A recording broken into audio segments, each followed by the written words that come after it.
దేవుడు చాలా అంటే ఆడపిల్లల విషయంలో చాలా అంటే చాలా సాడిస్ట్. నువ్వు కనబడి చెప్తా. ఎందుకంటే ఇప్పుడు ఒక అమ్మాయికి పెళ్ళయిందంటే సింధూరం పెట్టుకుంటే పెళ్ళైంది, తాళి కనబడడానికి పెళ్ళైంది.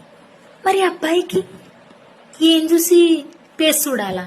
పేస్ చూస్తే పెళ్ళయిందో కాలేదు తెలియదు.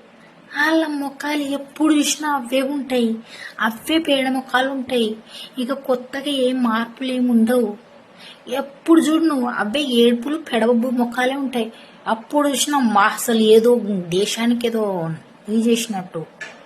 కొంచెం నవ్వుతే మన సొమ్మేమైనా పోతుందా? నాకు ఒక డౌట్. కానీ ఏదో కొండలు గుట్టలు అన్నీ ఎత్తుకుపోయినట్టు ఆ మొక్క మీందిరా బాబు. నవ్వండి, కొంచెం నవ్వండి. మళ్ళీ ఒక్కొక్కరు నాకు మస్తు కామెంట్ పెడతారు, తాళ్ళు వేసుకోకుండా ఈడేసే ఫేమస్ ఈ మొఖాల మండ. నన్ను రోడ్డు మీద పోయేటప్పుడు ఎవడైనా ఇట్లా ఊరేసి చంపుతారో అని భయం రా. చావని పోయి